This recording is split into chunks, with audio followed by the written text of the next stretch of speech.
Hello నమస్తే, welcome back మనకందాన్ media. నేను మీ బాలు. తెలంగాణలో నిన్నటితోటి సర్ ప్రక్రియ డేటు ముగిసిన సంగతి మనందరికీ తెలిసిందే.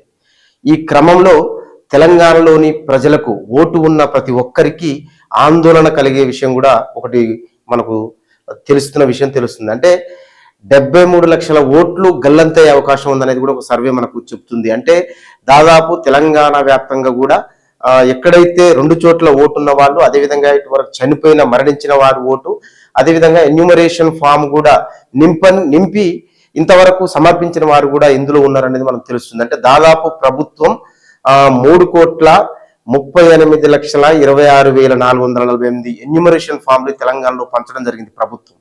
అంటే అందులో దాదాపు 78.26% మాత్రమే పూర్తయింది. మిగిలినది మరి ఓటర్లు మొగ్గు చూపని, అంటే ఆ ఫాములు నింపి కూడా, ఎన్యూమరేషన్ ఫాములు నింపి కూడా ఇవ్వని పరిస్థితి నెలకొన్నది. అంటే తెలంగాణలో, అంటే దాదాపు భారతదేశ వ్యాప్తంగా అన్ని రాష్ట్రాలు చూసుకుంటే కూడా ఎక్కువగా తెలంగాణలోనే 73 లక్షల ఓట్లు గల్లంతయ్యే అవకాశం మనకు కనిపిస్తున్నది. అంటే ఈ తెలంగాణలో ఎస్పెషల్లీ భువనగిరి టాప్ లో ఉంది. అది చాలా యాక్టివ్ గా ఎన్యూమరేషన్ ఫాములు ఇచ్చి అక్కడ ఉన్నటువంటి జిల్లా యంత్రాంగం కూడా ముందుంది. లాస్ట్ లో హైదరాబాద్ జిల్లా ఉంది. అంటే మరి ఈ విషయంలో తెలంగాణ వ్యాప్తంగా కూడా బిఎల్ఏలు కానీ అధికారులు కానీ చాలా నిర్లక్ష్యంగా ఉన్నారనేది మరి తెలంగాణ రాష్ట్ర కాంగ్రెస్ పార్టీ వ్యవహారాల ఇన్ఛార్జి మన అయితే తెలంగాణలో 73 లక్షల ఓట్లు గల్లంతవుతున్న విషయంలో మరి తెలంగాణ రాష్ట్ర కాంగ్రెస్ పార్టీ వ్యవహారాల ఇన్ఛార్జి మీనాక్షి నటరాజన్ చాలా సీరియస్గా ఉన్నది. వెంటనే బిఎల్ఏలు కానీ అధికారులు కానీ ప్రజల్లో ఉండాలి, చైతన్యం తీసుకురావాలి,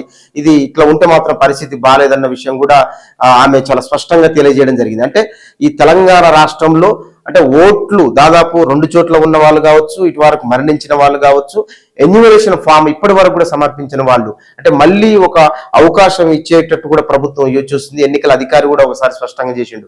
అట్లా కూడా ఆ విధంగా కూడా మరి ఎన్నికల ఫామ్ మళ్ళీ నింపి ఇవ్వని ఎడల మరి ఓటు గల్లంతయ్యే అవకాశం ఉంది. కాబట్టి చాలా సీరియస్ గా ప్రభుత్వం కూడా దీనిపైన ఒక చర్య తీసుకుంటుంది. కాబట్టి ప్రతి ఒక్కరూ దాదాపు తన ఓటును చాలా జాగ్రత్త పడుతూ ఎన్యూమరేషన్ ఫామ్ నింపాలనేది కూడా ప్రభుత్వ యంత్రాంగం కూడా అధికారులు చాలా స్పష్టంగా చెప్పడం జరుగుతుంది.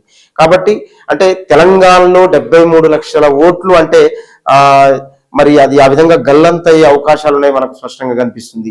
ఈ విధంగా మరి ఓట్లు గల్లంతైతే కూడా ప్రజల్లో ఆందోళన కలిగిస్తున్న సందర్భం మనం చూస్తాం. ఈ విధంగా మరి మళ్ళీ ఫామ్లు నింపి మరి అవకాశం కూడా ప్రభుత్వం ఇస్తుంది. కాబట్టి ఇట్లా దేశవ్యాప్తంగా కూడా తెలంగాణ మీద చాలా ఎక్కువగా ఓట్లు పోయే ప్రమాదం ఉంది. కాబట్టి ఈ విధంగా మనం ఫామ్ను నింపి మరి ప్రభుత్వ అధికారులకు కానీ బిఎల్ఏ కానీ తమ ఓటును సమర్పించుకోండి.